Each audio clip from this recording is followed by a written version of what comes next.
Salut à tous et bienvenue pour un nouveau Superphysique podcast. Je suis Rudy, cofondateur de superphysique.org et je serai accompagné aujourd'hui non pas de Fabrice, l'autre cofondateur, mais d'Arnaud qui a animé avec moi de récents podcasts. Oui. Salut Arnaud. Salut. Donc aujourd'hui, nous allons parler ensemble dans ce podcast de la perte de gras. Ah, tu avais besoin d'un spécialiste, donc t'as fait appel à moi. Voilà, j'avais besoin de quelqu'un qui était un peu gras. D'un mec qui était surtout très sec, c'est ça.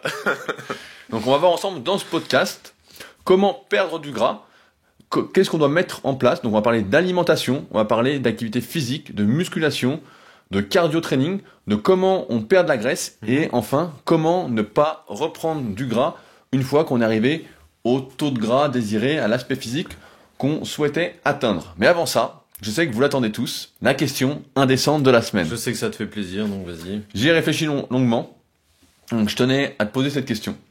Donc imaginons que vous avez le choix entre deux régimes. Donc vous souhaitez perdre du gras et vous avez le choix entre deux façons de manger. La première, c'est de faire un régime très rapide, du style des régimes à la mode qu'on voit régulièrement. Je vais le définir comme le régime soupe aux choux, parce que j'aimais bien le film de la soupe aux choux, avec Jacques Villeray et Louis de Funès. Le petit régime avant l'été. Voilà. Donc Express. ce petit régime-là, soupe aux choux, très restrictif, va vous permettre de perdre 12 kilos en un mois. Ah, intéressant ça. Intéressant, je pense que ça va être ton choix. Ah oui. Et le deuxième choix, c'est de faire un régime un peu plus progressif, presque pas restrictif, juste revoir ses habitudes alimentaires. Par contre, vous n'allez perdre que 3 kilos par mois et il va vous falloir 4 mois pour perdre autant qu'avec le régime soupe aux choux. Oh bah, en 2018, comme on est dans une société où tout va vite, évidemment, je vais choisir le premier. Comme ça, au bout d'un mois, on est tranquille. En plus, je crois savoir que tu adores la soupe et le chou. Ah là là, terrible. Terrible. Le combo ultime. Donc, comme vous l'avez certainement déjà compris, l'erreur que l'on voit le plus souvent est de s'astreindre à des régimes trop restrictifs, à des régimes qui sont, comment on pourrait dire, vraiment très mauvais pour la santé et qui ne sont pas tenables à long terme. Parce qu'en effet, c'est bien beau de vouloir perdre du gras très rapidement. Surtout là, on approche, quand on fait ce podcast, on est au mois d'avril et le soleil va bientôt normalement pointer le bout de son nez, même si cette année, on a un temps bien pourri. Ouais. Et donc, c'est tentant de se dire, bah vite, il va falloir que je me mette en maillot de bain à la plage, à la piscine, il va falloir que je sois bien, etc.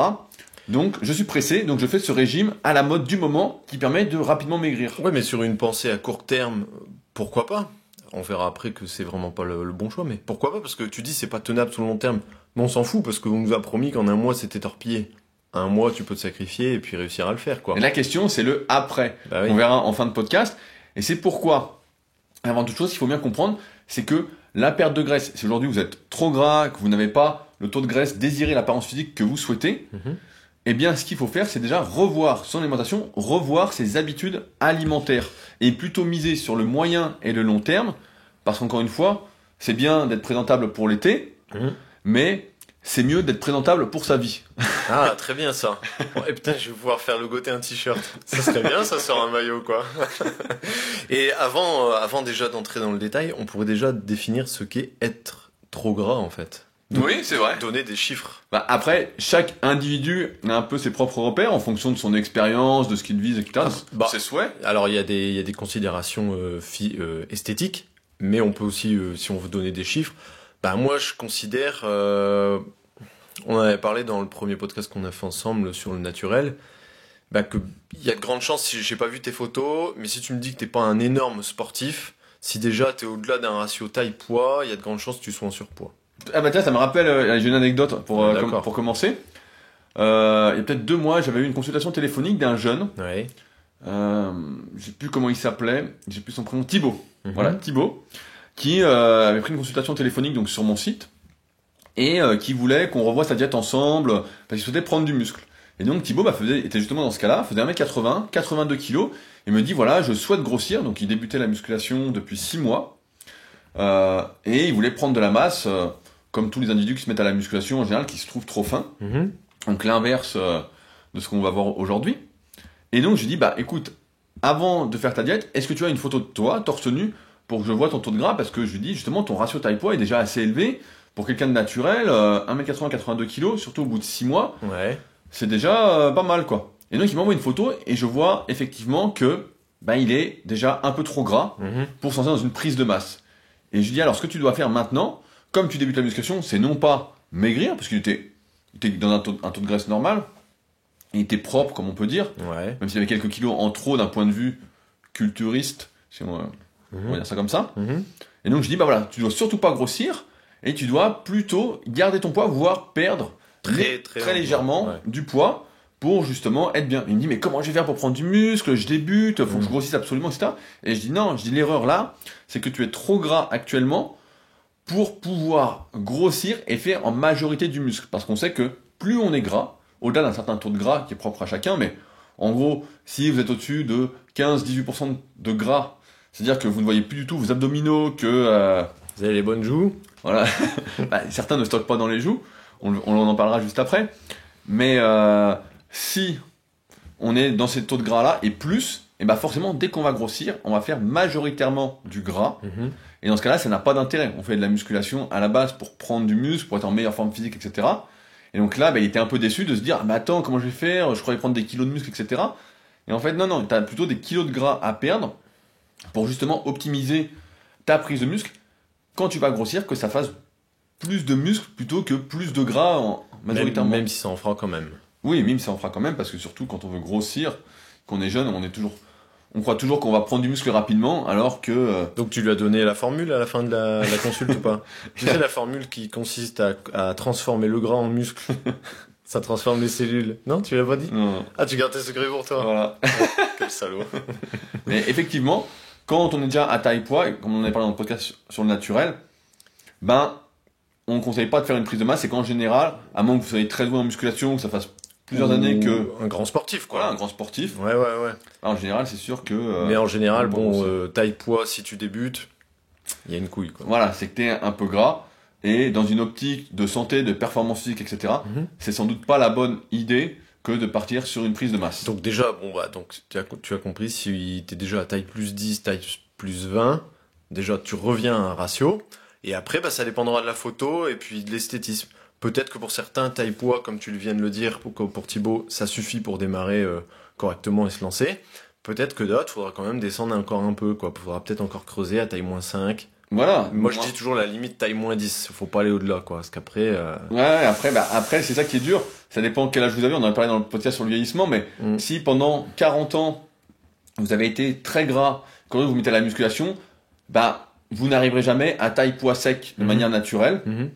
Et donc, il y a de fortes chances que vous arriviez peut-être à taille moins 10, à peu près propre, au bout de quelques années. Oui. Donc, il est possible, malheureusement, de devoir descendre à un moment à moins de taille moins 10. Non, moi je prendrais plutôt la stratégie de se mettre à taille moins 10 et ensuite on stabilise et on patiente des années de progression, quoi. Mais comme tu dis, si tu fais ça à 40 ans, les années de progression, on sait qu'il n'y en a plus des masses. Ouais, donc dans tous les cas, nous, on est plus adeptes d'être propre plutôt que d'être un peu gras tout le temps. Mais après, c'est encore une fois à chacun de déterminer quel taux de gras il veut arborer, comment il souhaite être. Donc être gras, est-ce qu'il y a des facteurs génétiques? Oui, il y a toujours une part de génétique, d'hérédité, mais ce qu'on sait également, c'est que l'importance des choix que l'on fait à table, des activités que l'on fait ou que l'on ne fait pas, est bien plus importante que notre hérédité. Il faut dire que quand on était enfant, nos parents nous ont gavés, on a mangé à fond, on a surtout joué à la console, etc., c'est pas qu'on a une mauvaise génétique ou qu'on a les os lourds, hein. On la connaît, cette blague des os lourds. J'ai les gros os. Voilà, j'ai les gros os, etc. C'est pour ça que je suis charpenté, je suis costaud. Costaud, c'est juste un synonyme pour dire que vous êtes gras. C'est les gens qui sont gentils et disent vous êtes costaud. Non, mais il y a peut-être la génétique qui explique que t'es facilement tendance à faire du gras, mais est-ce qu'il y a une génétique qui t'empêche de le perdre? Moi, j'ai envie de dire non. Non, mais il y a des gens qui vont perdre moins facilement, c'est sûr. Moins facilement, mais pas impossible. Pas impossible. Si vous suivez nos vidéos depuis un petit moment, ça fait longtemps qu'on a fait une vidéo ensemble sur YouTube, mais tu te rappelles sans doute de cette phrase magique, il n'y a pas d'obèse au Somalie. Voilà, je savais que tu allais le dire, ça. Moi, je dis toujours aux gens qui disent oui, mais je suis issu d'une lignée, 3 générations au-dessus de moi, tout le monde passait les 100 kilos, donc tu vois, je suis condamné, mon sort est déjà jeté, tout ça. Et moi, à chaque fois, je dis, je suis capable de faire maigrir tout le monde avec de la volonté, et c'est que des mathématiques, quoi. Tout le monde peut maigrir. Et il y en a, ils me disent, non, j'ai une pathologie, c'est impossible, je pourrais jamais maigrir. Oui, alors il y a des maladies graves, effectivement, qui vont impliquer de manger vraiment très peu. Et effectivement, bah, c'est très dur quand on doit manger très peu, tout le temps, qu'on n'a pas le droit aux sorties de route, à faire des écarts, etc. C'est très dur psychologiquement, mais Voilà. physiologiquement, c'est faisable. Oui, bien sûr, c'est faisable. C'est faisable. Si notre corps n'a besoin que de 1000 calories pour être pour être en forme, Mhm. et qu'on en mange 1005, bah forcément on grossit. Bah, j'ai mon élève Cédric, je sais pas si tu écoutes tes podcasts Cédric, sinon salut Cédric, du Waxley. Ouais, très bien. Cédric, bah lui justement il a acheté une montre qui calcule un peu les calories qu'il dépense, etc. Ouais. Et qui a l'air à peu près fiable. Alors je sais plus le modèle qu'il a, Mhm. et justement on s'est rendu compte que Il se dépensait pas assez. il se dépensait pas assez. Mais genre, Bah genre sa diète était donc Cédric, pour rappel, fait dans les mètres 80, a toujours été un peu en surpoids. il est pâtissier. Voilà, il est pâtissier. Travaille pour les moulins de Bassilours, si j'ai une bonne mémoire, Ok. au Pays Basque. Spécialité de gâteau basque d'ailleurs. Donc il goûte obligatoirement tout ce qu'il fabrique. Ah, il doit, oui, il a effectivement un peu goûté. Et donc il avait sa montre, et je sais plus, sa diète était aux alentours de 1800 calories, et puis il maigrissait pas. Et je lui dis, attends, c'est pas possible. C'est pas énorme, hein. Tu fais 95-100 kilos. Je lui dis, attends, c'est bizarre.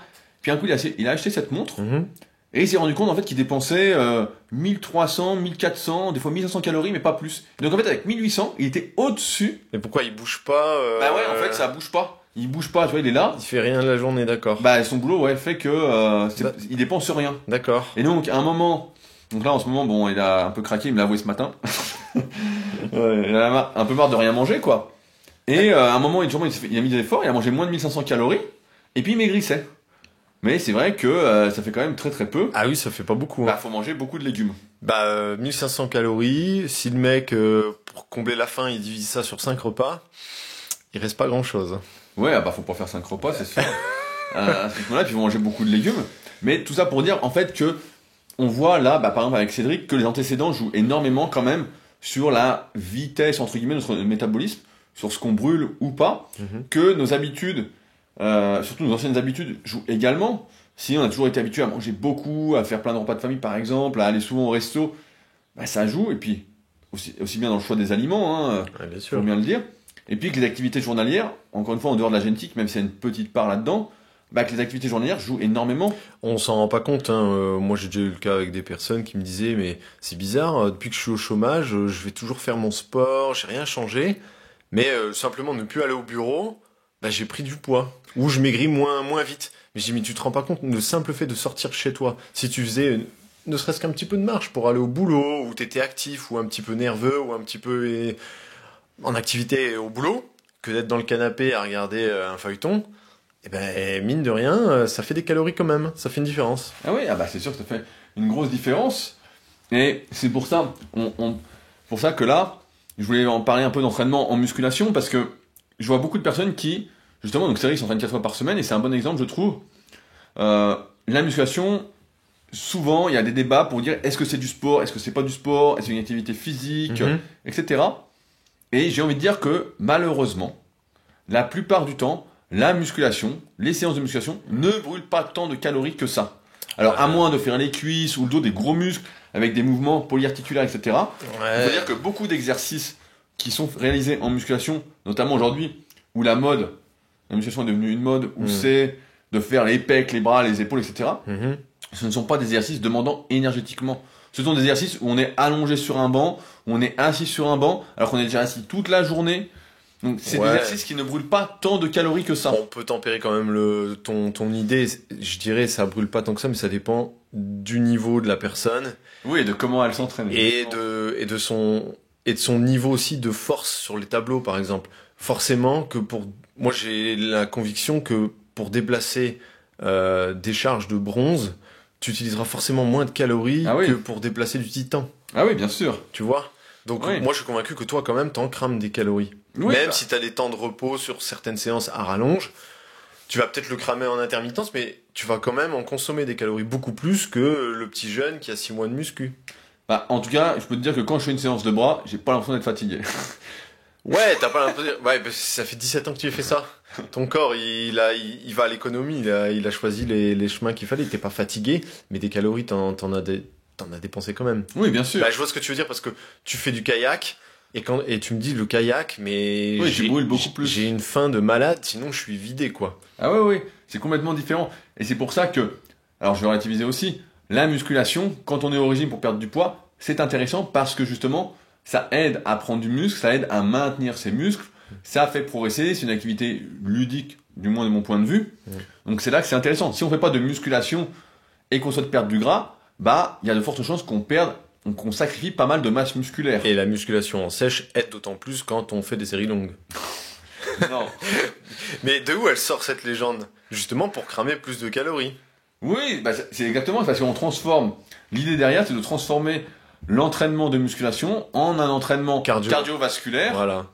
parfois même sous forme de circuit training. Parce que tu mets plus de reps, mais du coup tu mets moins lourd, donc au final tu crames pas plus quoi. Ouais, mais c'est juste que ça t'essouffle un peu plus. La composante cardiovasculaire est plus importante, et donc au final, mais c'est une mauvaise façon, en tout cas, pour essayer de garder un maximum de muscles au régime. Et c'est pourquoi on conseille, rapidement, on ne conseille pas de changer son entraînement au régime, du moins de ne pas allonger ses séries, et plutôt à l'inverse de ce qui est recommandé habituellement, plutôt de réduire son volume d'entraînement si on manque d'énergie, pour essayer de maintenir au maximum les charges que l'on utilise quand on n'est pas au régime pour perdre du gras.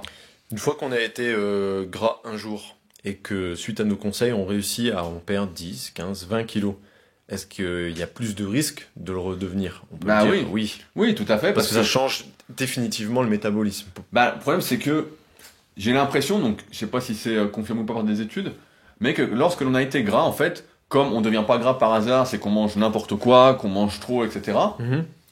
Ben, quand en fait, on a complètement dérégulé son corps, et notamment sa sensibilité à l'insuline, qu'on réagit très mal dès qu'on mange des glucides. J'en avais parlé dans le podcast sur la diète cétogène, si vous ne l'avez pas encore écouté, je vous renvoie à celui-ci.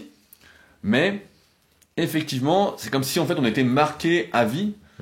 Mais il y a autre chose, c'est les cellules graisseuses. Les adipocytes. Voilà, on sait que quand on prend du gras, on crée des cellules graisseuses, etc.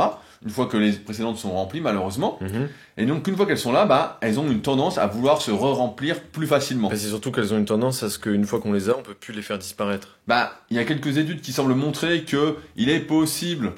On peut les vider, mais elles resteront toujours là. Il est possible normalement d'en tuer un petit peu, mais ça demande en tout cas, si c'est possible, une hygiène de vie irréprochable. Sur le long terme. Sur le long terme. Donc c'est quelque chose qui est quand même très difficile à mettre en place et qui, je pense, de toute façon, n'est pas applicable à la plupart d'entre vous et même pour nous, quoi. Faut pas trop compter là-dessus, quoi. Oui, voilà, faut pas. Sinon, bah, en fait, faut avoir une vie de moine complètement et ne faire aucune sortie de route, aucun écart, rien de rien. Et j'ai envie de dire, bon, la musculation c'est cool, mais il y a peut-être certaines limites. Donc, faut vraiment faire attention une fois qu'on a été gras un jour. C'est comme ça qu'on a vu des mecs en musculation faire des prises de masse de malades. Oui. Je pense notamment à Miko qui écoute les podcasts. Salut Miko. Se flinguer un peu le métabolisme. Voilà, qui font des prises de masse de malades. Parce qu'à l'époque, aujourd'hui je sais plus ce qu'il en est, mais à l'époque, moi quand je lisais le monde du muscle, on conseillait souvent des prises de masse, mais énormes, hein. Les mecs voyaient, et puis c'était répondu comme quoi c'était facile de sécher, plus facile que de prendre du muscle. Jean Texier disait ça en tout cas, et que c'est vrai que quand tu étais néophyte, tu croyais, tu disais bah ouais, il suffit de m'en manger, ça va aller. Puis il disait voilà, tu prends 10 cm de tour de taille et 2 cm de bras, et après tu repères les 10 cm de tour de taille et tu gardes les 2 cm de tour de bras. Bah non. Sauf que dans la réalité, tu les repères aussi les 2 cm bah, de tu bras. repères pas les 2 cm, mais tu repères une bonne partie. Quasiment. Et surtout, à chaque fois que tu fais cette manœuvre de monter, descendre, bah à la fin, il te reste... tu peux plus manger en fait, et c'est ce qui arrivait à Miko justement. Donc je sais pas ce qu'il mange actuellement, mais à l'époque quand il était présent sur les forums super physiques, bah il mangeait presque rien. Moi je me souviens, je l'avais vu, on s'était entraîné 2 fois ensemble, et ouais, le mec me disait je mange rien quoi. Il y avait un gars comme ça aussi, Alban. Ah oui, Alban que j'avais eu en élève sur Smart. Tout à fait, bah qui pouvait pas, parce que lui il était vraiment très obèse aussi, mais lui c'était pas dans le cadre de la musculation et des dérives de la prise de masse. Lui était vraiment obèse, alors que Miko c'était vraiment la prise de masse était montée, je crois, à 130 kilos. Ouais. De base, il était pas obèse. Ah non, de base, il était pas obèse. Merde. Ouais, donc il était parti dans l'énorme prise de masse, mais à l'époque, c'était la mode, hein, les prises de masse l'hiver, monter à fond, etc., faire du muscle, etc. Mais ceux qui veulent voir, il y a des photos dans sa galerie sur, bien sûr, sur le club. Sur Team Superphysique. Ouais. Sur le site superphysique.org, en cliquant sur Team, il y a des photos de Nico. Ouais, Nico. Son surnom, c'était Mikozer. Ouais. Mais tout ça pour dire, voilà, faut faire attention parce qu'après, on est beaucoup plus sensible, en tout cas, à la prise de graisse, et surtout, ça nous suit à vie. Donc ça, c'est un sacré problème. Donc maintenant, comment perdre du gras si malheureusement, bah, on a fait des erreurs dans sa vie dont on n'avait pas conscience et qu'on souhaite donc maigrir. Donc c'est que t'es mat. Donc, la première chose à faire, ça va pas plaire à beaucoup de personnes, mais moi je vous invite à compter vos calories, du moins au début, pour savoir ce que vous consommez actuellement, pour pouvoir retirer pour commencer 300 à 500 calories. Et puis pour avoir une base, tout simplement. Voilà, pour savoir quoi manger. C'est là que tu te rends compte que tu fais ça sur une semaine, si tu l'as jamais fait, et tu notes sur un tableau, et tu fais que constater pour l'instant, tu relèves les chiffres, et tu dis merde, il y a des jours, j'ai 500 kilocalories d'écart d'un jour à l'autre, donc ça rime à rien. Donc faut essayer déjà de niveler tout ça.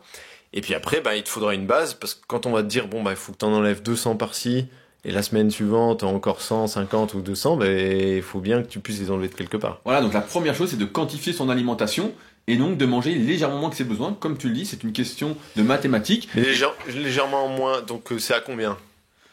Moi, en général, je démarre toujours avec 300-500 calories de moins. Donc, 300, et la 500. plupart du temps, et ce qu'on va vous conseiller, c'est de réduire la part des glucides pour commencer. Je crois qu'on en avait parlé dans un podcast ensemble, dans le livre de Lucien Demeilles que Yanis m'avait envoyé de 1969, Ouais. donc entraînement athlétique.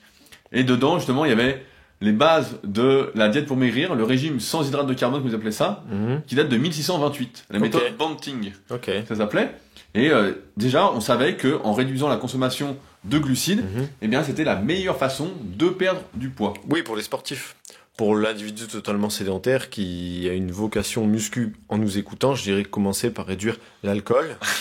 Pour commencer. C'est plus facile. Et puis revoir évidemment ses habitudes alimentaires. Voilà, c'est plus facile que les revoir glucides. progressivement, en tout cas, parce que le but, encore une fois, c'est qu'on n'est pas pressé. C'est que ça doit s'inscrire dans une démarche de vie, dans une hygiène de vie sur le moyen et long terme.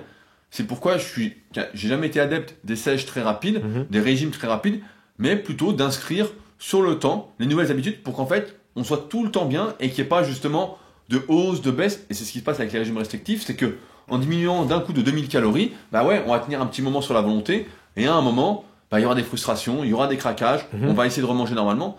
C'est pour ça que c'est mal compris. Souvent on a des questions comme ça. Je reçois des questions qui me disent quand est-ce que je pourrais remanger ? Oui, non, mais jamais. Voilà, parce que quand tu fais un régime magazine, un régime femme actuelle là, avant l'été. Ça existe encore ça ? Bien sûr, je suis sûr que ça existe encore. Donc quand tu fais un régime hyper rapide, oui, il y a la question du après. Mais si tu fais un régime, et on va pas appeler ça régime, une nouvelle alimentation qui va un petit peu à la baisse, il n'y a pas d'après en fait. T'es tout le temps dans l'après en fait. Ouais, c'est une nouvelle façon de manger Voilà. et de prendre soin de soi.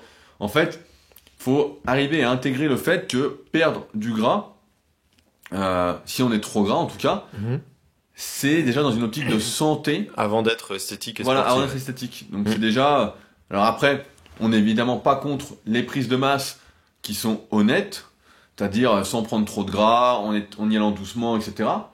En restant toujours propre, en prenant toujours, comme je disais, un peu de gras, mais c'est des variations de poids qui sont quand même très très légères comparativement à ce qu'on voyait il y a quelques années, Ah, bien où il y sûr. avait des plus 15-20 kilos. Alors nous, que là, on parle plutôt de 5 kilos sur l'année, quoi. Voilà, on parle de 5 kilos et encore... Et encore, ouais, sur l'année, parce que nous, c'est aussi sur la durée. C'est pas sur le premier trimestre de l'année, quoi. Mais parce que quand tu lis... Moi, je me souviens de vieux magazines qui s'appelaient donc Muscle and Fitness. Ouais. Et t'as acheté le magazine, je sais plus quel mois, en général, c'était toujours le même mois, c'était novembre ou décembre, et ça disait, prenez 4,5 kilos de muscles en 12 semaines. Voilà, c'est ça. Et en fait, tu te retrouvais à prendre vraiment 4,5 kilos, mais pas de muscles. Là, tu bouffais 1 kilo de gainer par jour, évidemment. Et en fait, tu prenais pas, et tu prenais surtout du gras, quoi. Donc, c'est vrai que c'est pas des choses qu'on recommande. Donc, la première chose, c'est de revoir son alimentation, de compter ses calories et de manger un peu moins que ses besoins. Maintenant, il y a une autre façon également qui peut aider. Il y a une autre stratégie, c'est plutôt que diminuer ses... Voilà, donc je reprends. Donc, la deuxième stratégie, plutôt que de baisser ses apports, c'est d'augmenter ses dépenses. Tout à fait. Et donc, augmenter ses dépenses, ça consiste à faire plus d'activité physique.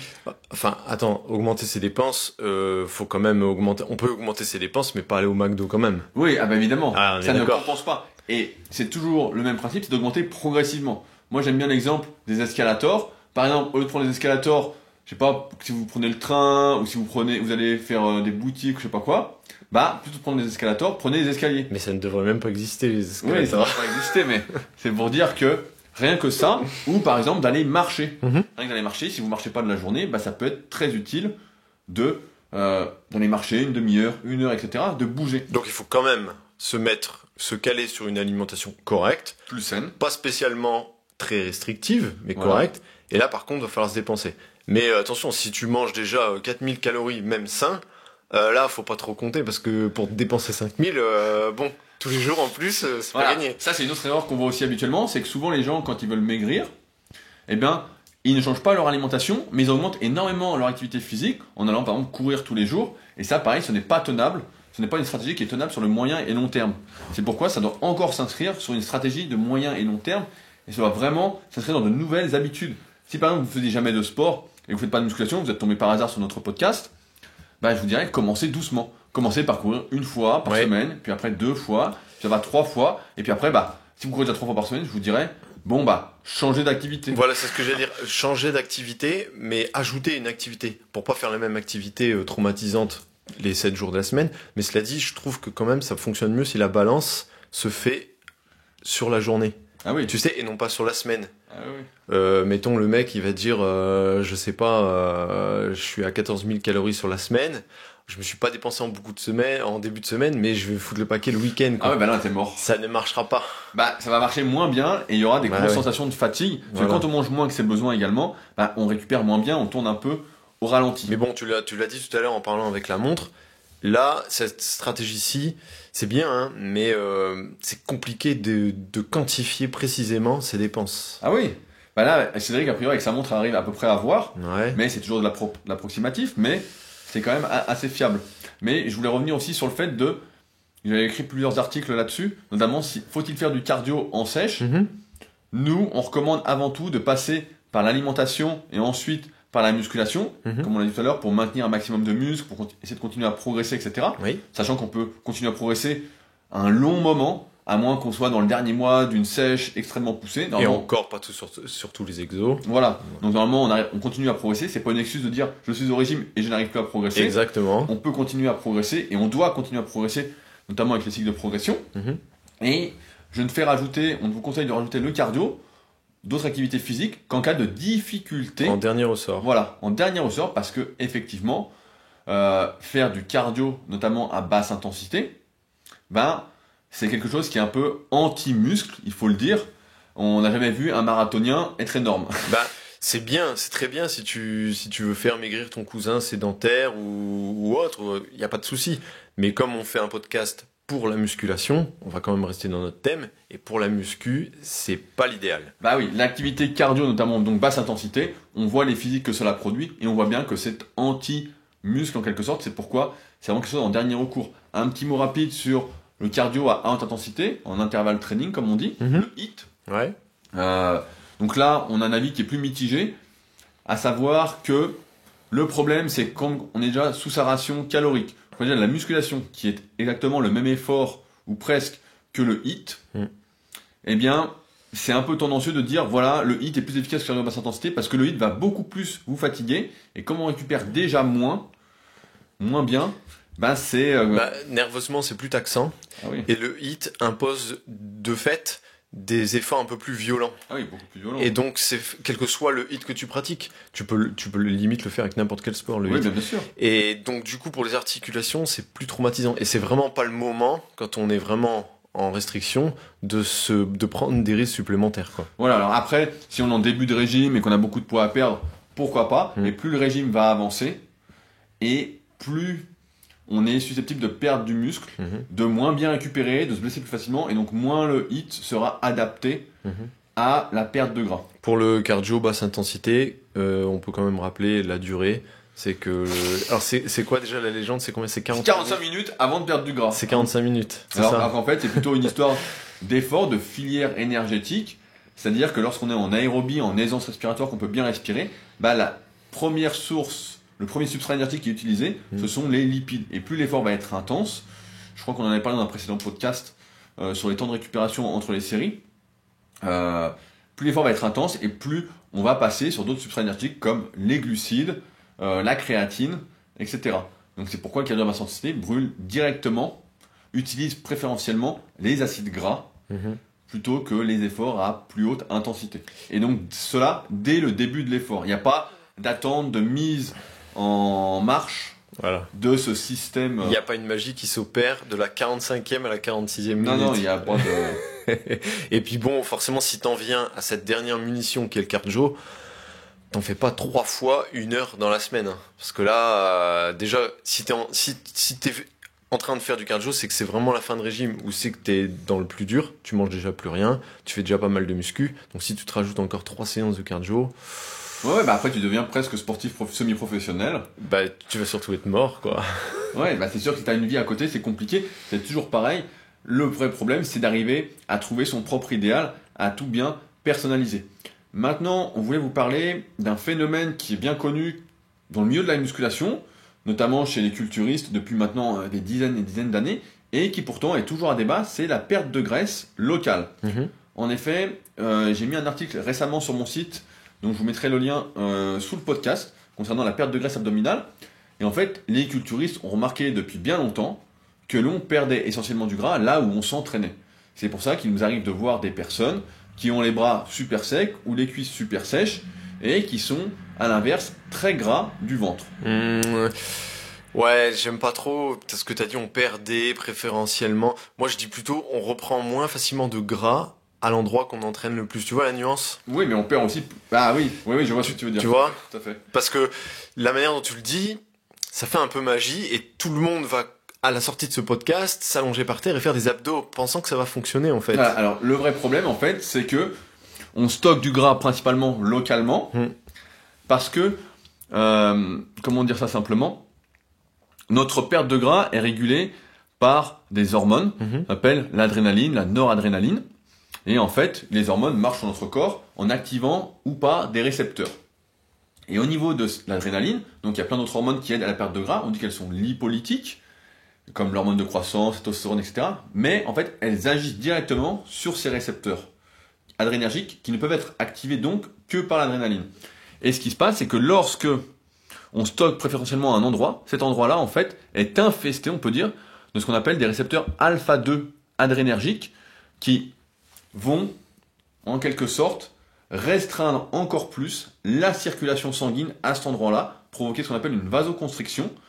Et comme on le sait, moins ça circule à un endroit, moins on peut en tout cas irriguer la zone et utiliser les réserves d'énergie, parce que le gras est une réserve d'énergie, à cet endroit-là. C'est pourquoi plus on entraîne à un endroit, et plus cet endroit-là en général est veineux, on voit plus on fait les bras, plus il y a des veines qui apparaissent sur les bras. D'ailleurs, beaucoup de personnes qui font de la musculation ont des veines sur les bras, et malheureusement très peu en ont sur le ventre. Et donc, la façon, en fait, d'influencer la répartition corporelle au niveau graisseux, c'est d'avoir une bonne circulation à tous les endroits du corps. C'est pour ça, par exemple, que beaucoup de femmes, et même d'hommes maintenant, stockent au niveau des hanches, parce que la plupart du temps, on est assis sur son cul, il faut le dire. On travaille pas ses fessiers, du moins pas assez en rapport avec nos habitudes journalières, et donc en fait, le sang ne circule pas, et c'est vrai, quand on est assis au moment de ce podcast, le sang ne circule pas dans les fessiers, on est en train d'écraser le muscle, et donc, si on fait des excès caloriques, on peut prendre plus facilement dans les fesses. Et pour le ventre, c'est encore pire, on voit des gens qui sont assez secs de partout, sauf du ventre. Pourquoi? Parce que les abdominaux sont un muscle qu'on ne travaille qu'au régime pour la plupart, et très peu en prise de masse. Et je vais vous révéler une anecdote. Moi, j'ai commencé la musculation, donc la musculation, on travaille dans l'intégralité du corps, à 14 ans. Mais depuis mes 10 ans, donc maintenant je suis un peu moins les abdos, mais je suis en train de reprendre pour l'été, bien évidemment. Et ben en fait, mon père avait acheté un Muscle Fitness, et dedans il y avait à l'époque il y avait des posters détachables. Ouais, il y avait le poster. Ouais. Et il y avait un poster de Mike O'Hearn, donc un champion américain qui se dit naturel, qui ne l'est pas du tout, bien évidemment. Et dedans, c'était un programme pour les abdominaux, je sais plus, le bouquin justement c'est sur les abdominaux. Et il y avait ça, le programme, etc. Et moi, tous les jours, ou presque, en rentrant de l'école, je faisais tous les exercices de la planche. Alors, normalement, il fallait en faire plus 2 ou 3. Puis moi, je les faisais tous après l'école, j'arrêtais pas. Et c'est pour ça que quand j'ai commencé la musculation, en fait, j'avais déjà des abdominaux, et que même quand j'étais très lourd à 108 kg, j'avais toujours le ventre plat, et on voyait toujours mes abdominaux, parce que j'ai toujours eu une bonne circulation sanguine au niveau des abdominaux, parce que je les ai toujours travaillés, toujours. Et on voit aujourd'hui de plus en plus de personnes qui ne consacrent aucun temps à exercer leurs abdominaux, ou une partie difficile, par exemple chez les femmes, encore une fois, les fessiers, etc. Et les abdominaux, donc tous les jours, je faisais les abdominaux, donc pas en forçant, mais le sang circulait, ça me prenait 20-30 minutes par jour, et je faisais les abdominaux, et ça me permettait, et même, je me souviens, lors de ma première sèche en 2006, quand j'avais fait un petit défi avec Yann, et ben je faisais 2 fois 5 minutes, c'est l'époque où j'étais vraiment, où je préconisais beaucoup ça, même à mes élèves, c'était de faire des séries de crunch très longues.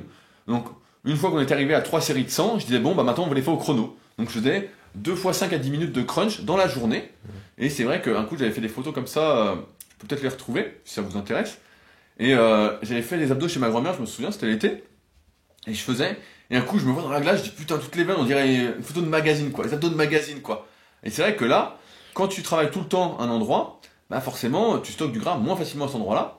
Malheureusement, à l'inverse, quand tu as stocké à un endroit, le problème pour rétablir une circulation normale, c'est de diminuer le nombre de récepteurs alpha 2, on peut dire, et d'augmenter le nombre de récepteurs, donc c'est bêta 2, adrénergique, toujours pareil. Bonne chance. Et là, ce qu'il faut, bah, c'est rétablir une circulation sanguine normale. Et le problème, c'est que si ça fait 20, 30, 40 ans que c'est comme ça, Tu vas pas améliorer ça en 3 semaines. voilà, c'est un travail, encore une fois, de longue haleine. Un travail, c'est pas, comme tu disais, c'est pas vous finissez le podcast et vous faites des abdos. C'est tous les jours, vous devez vous astreindre, par exemple, si c'est des abdominaux, à faire des abdominaux. Des séries longues, sans arrêt, sans arrêt, sans arrêt. Ouais, mais là... Pendant des années. Voilà, ce que je veux dire, on va être clair, on parle pas de semaines ou de mois, on parle clairement d'années. Bah, c'est comme tout à l'heure, on disait, la perte, le fait de tuer, entre guillemets, des cellules graisseuses, c'est un effort de plusieurs années également. Donc c'est pour ça que c'est difficilement applicable. Et pareil, pour la perte de graisse locale, c'est difficilement applicable lorsque c'est trop tard, on pourrait dire. Oui. Parce que c'est quelque chose à faire en fait en amont. Et c'est pourquoi il faut travailler l'intégralité de son corps, et encore plus les zones difficiles qu'on aurait, toute l'année. C'est vrai, et c'est pour ça que moi je le présente plus de la manière dont je t'ai dit tout à l'heure, que je t'ai coupé. Parce que dire à quelqu'un que c'est possible la perte de graisse locale, mais il va retenir que le c'est possible, mais il va pas retenir le mais ça prendra des années. Et donc à chaque fois il te dira oui mais tu m'as dit que c'était possible. Donc non, moi je préfère dire là où tu t'es le plus entraîné, et d'autant plus, on le voit dans ton exemple quand tu étais jeune, les muscles que tu as le plus sollicités, en théorie, si un jour tu deviens gros, c'est ceux qui prendront le moins de gras. Ouais, et on voit, bah moi je vois quand je vois aussi, je prends pas mal sur les obliques, parce que les obliques, jusqu'à ce qu'il y ait un peu, bah j'ai travaillé jamais. Ils étaient pas sur le poster. Voilà. Ils étaient pas Si, sur ils le étaient, poster. mais j'avais pas trop les exercices, j'ai jamais trouvé me tortiller. Ça me faisait pas trop, donc en fait, je faisais surtout le grand droit, quoi. Je faisais le haut et le bas des abdominaux, entre guillemets, référence à notre podcast sur les abdominaux, mais c'est vrai que je faisais surtout ça, en fait. Mais il y a le deuxième effet qui se coule, c'est que non seulement là où toute ta jeunesse tu as exercé un muscle, tu vas prendre moins facilement du gras, arrive un moment où tu vas moins en faire sur ce muscle-là, il va reprendre un peu de gras, mais moins qu'ailleurs sur le corps. Voilà. Et au moment où tu le rebosses à fond, tu le ressèches instantanément. Moi, je le vois avec mes cuisses. J'ai fait beaucoup de vélo étant jeune. En étant au sommet à 70 kg, 72, 74 kg, horrible, bien gras, bien au-delà de ce qui est toléré, que j'étais gras. J'avais les cuisses, elles étaient pas si dégueulasses que ça. Et là, maintenant que je refais énormément de vélo, j'ai des veines de partout, là, sur les cuisses. Elles Ouais, sont... alors t'as le bide bien gras. Mais non, pas du tout. Il est con. J'ai jamais eu le ventre gras, tu rigoles, quoi. Mais là, je trouve qu'elles sèchent, elles sont beaucoup plus sèches que mon dos, Moi, par c'est un exemple. peu comme toi, comme je faisais de l'athlète quand j'étais gamin, j'ai toujours les cuisses assez sèches, en fait. Ouais, c'est vrai, J'ai toi. jamais stocké de gras sur les cuisses, Mhm. alors que beaucoup stockent énormément sur les cuisses et le bas du corps. De ceux que je regarde un petit peu autour de moi, la tendance générale, c'est surtout pour les gens qui font attention, hein, pas ceux qui font n'importe quoi, surtout le dos, hein. Un mec avec un dos naturellement très sec, Ouais, c'est vrai, parce que moi je connais pas. Parce que Hein. la plupart entraînent moins le dos aussi que la face. Souvent, les programmes, c'est 2 fois les pecs et pas 2 fois le dos. Toi, si je devais définir un muscle le plus gras chez toi, ou allez, je vais être plus Attention, sympa. attention, Je soyez vais, prêts. je vais être sympa, je vais pas dire le plus gras, je vais dire le moins sec. Le moins sec, j'irai le dos. Ouais, je sais pas. Ah, si. C'est plus le bas, en fait. Ben moi aussi, le dos. Les épaules, même quand t'es costaud. Non, je vois que je prends du gras sur les épaules. Quand j'étais en Nouvelle-Zélande avec mon pote Pascal, justement, que je maigrissais parce qu'on faisait beaucoup de sport, j'avais vachement perdu un peu en carrure et c'était parce que j'avais perdu du gras, en fait. Mais Tout de suite, elle se trie rapidement quand même, quoi. Que le dos, c'est pas demain que tu vas le strier, quoi. Tu sais, le bas du dos, le grand dorsal, la portion basse, se trie facilement. Mais on a vu des applications comme ça concrètes sur les culturos. C'était la mode dans les années 90. Ils faisaient tous du step pour sécher les fessiers. Oui, ils faisaient tous 1 heure. Oui. Alors, ils faisaient ça surtout au régime. Bon, après, ils prenaient plein de produits. Mais dans les DVD que j'ai, qui sont justement là. On voit Coleman chez lui. Il se lève, première chose qu'il fait, c'est du 1 heure de stepper. step. On voyait Dexter Jackson, pareil, les mecs faisaient du step en contractant les fessiers. Mm. Et j'avais commencé un peu à faire ça, mais ça m'a vite découragé. Bah oui. Je faisais de la marche en contractant les fessiers quand je faisais mon régime en 2007. Ok. Et donc, entre 2 coachings, je partais, marcher une demi-heure en serrant les fesses, etc. Mais j'ai pas tenu longtemps parce que bon, c'était hyper chiant, quoi. C'était Ah, donc, vraiment- donc une fois sur scène dans ton petit slip violet, ça ne s'est pas vu. Non, c'est pas vrai. Bah, en plus, je stocke facilement sur le cul, donc non, ça n'a pas. Je sais pas si c'est encore à la mode chez les culturaux, mais je sais qu'ils faisaient ça, ouais. Ouais, bah, ils faisaient ça pour essayer de compenser justement leurs erreurs passées. Mais encore une fois, voilà, c'est sur le moyen et long terme. Donc je vous mettrai un article qui explique un peu plus ça en détail, parce que là on était à l'oral. Il y a un mot on n'a pas abordé un sujet, c'est la distinction entre la graisse viscérale et le gras qu'on a un peu sous-cutané, on peut dire. Oui, et puis il y a un autre type de gras, c'est le tissu adipeux brun qu'on appelle. Ouais. Également. Moi, ce que je voulais dire en fait, c'est que quand t'es réellement en surpoids, taille plus 10, taille plus 20, tu te mets vraiment au sport. Là où tu vas perdre en premier, je trouve, c'est la graisse viscérale. Oui, c'est la graisse viscérale, c'est la graisse qu'on ne voit pas. Voilà, donc ça baisse sur la balance, tu perds des mensurations. Voilà, t'as l'impression de fondre en fait. Mais tu pleures parce que tu dis, je vois toujours pas mes abdos, où est-ce qu'ils sont? Ouais, on perd vraiment du tour de taille, on perd et tout, on s'affine et on se dit merde. Et il y a un moment quand même, il y a un déclic qui se passe. Et d'un coup, on perd ce que j'appelle moi le kilo magique. Bah quand il y en a plus, quand il y a plus de gaz viscéral, c'est l'autre qui part. Et d'un coup, on se dit putain, ça y est, on voit les effets des efforts qu'on fait, mais c'est vrai que jusque là, on a juste l'impression de perdre du muscle et de dégonfler. Oui, voilà, c'est difficile à expliquer parce que tu vois vraiment la balance qui descend et les mensurations. Et là, les mensurations, c'est le pire, quoi. Quand tu fais de la muscu, tu te dis putain, je perds du muscle pour de vrai. Alors que, on peut le dire, perdre du muscle, ça n'existe pas. Non mais, un petit peu. Non mais pour 95% des pratiquants, oui, ça n'existe pas. Faudrait vraiment pousser ta sèche de fou pour perdre du muscle. Mais si tu fais ça correctement et sur le long terme, comme on a dit, tu vas pas perdre de muscle, c'est la psychose. Oui, bien sûr, c'est la psychose, mais c'est parce que on s'inquiète toujours de choses qui ne vont jamais arriver. Oui. J'ai mis une citation comme ça la semaine dernière, justement, sur mon Instagram Story. Et on s'inquiète de choses, 99% des choses pour lesquelles on s'inquiète n'arrivent jamais. Ok. Et c'est vrai. C'est vrai. Alors maintenant, comment ne pas reprendre du gras ensuite?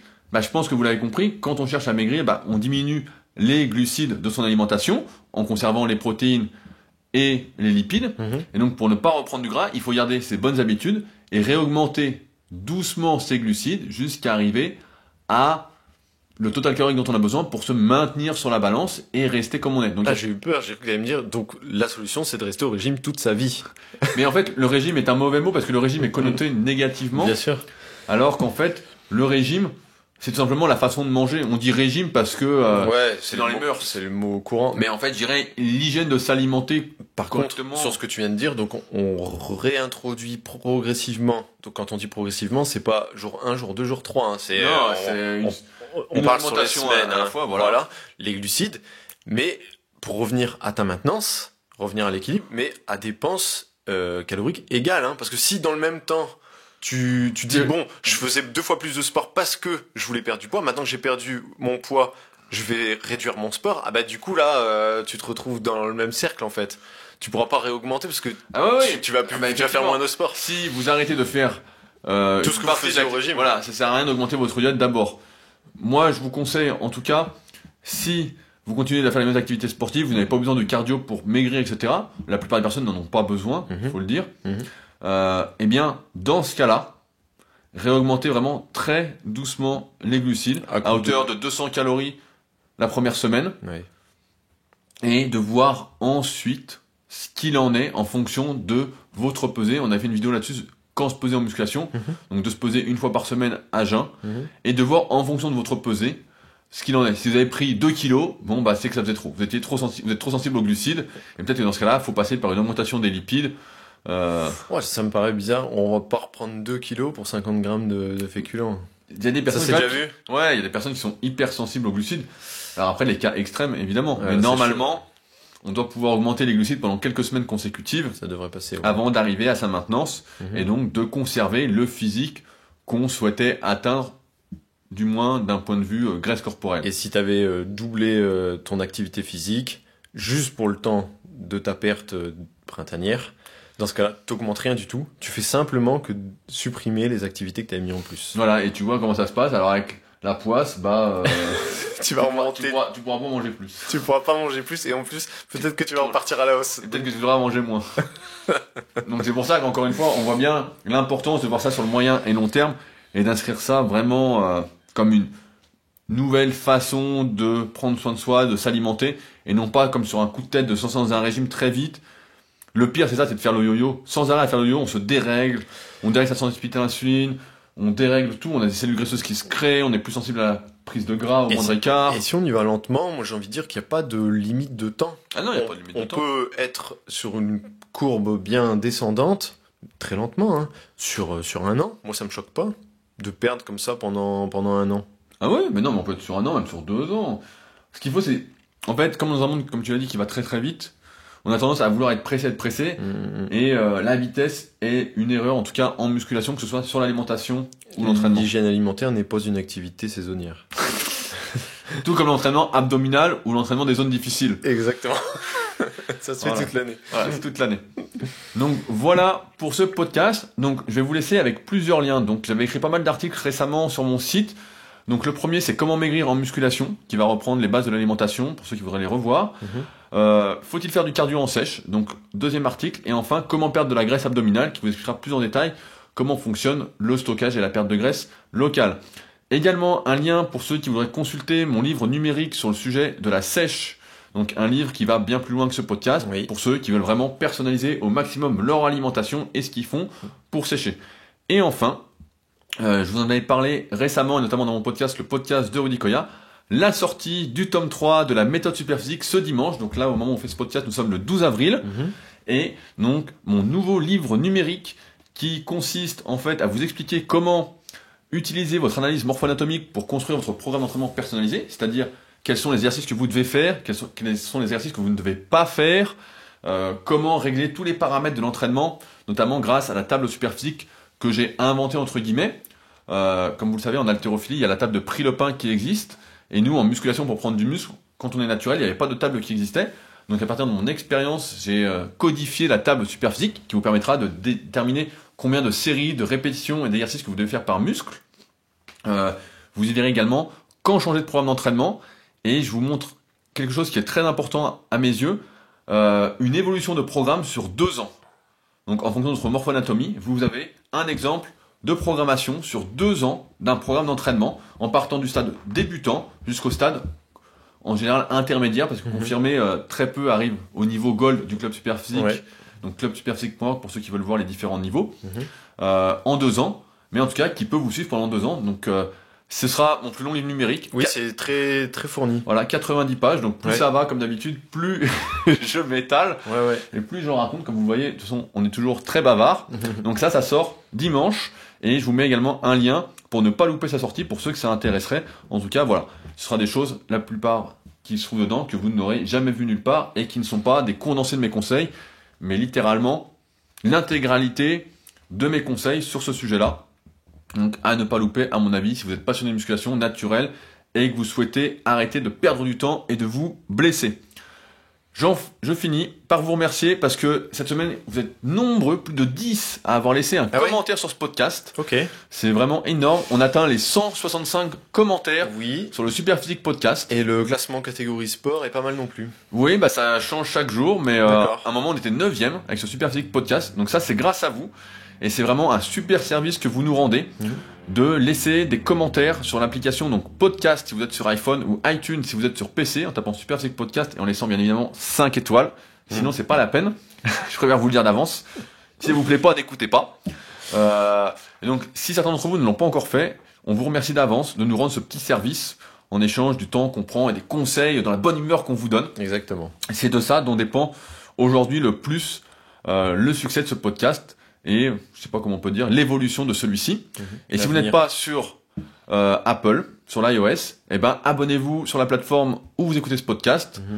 C'est ce qui sert le plus après cela. Ouais, ok. Voilà, je pense qu'on n'a rien oublié. Et donc on se retrouve donc la semaine prochaine pour un nouvel épisode. Salut. Salut.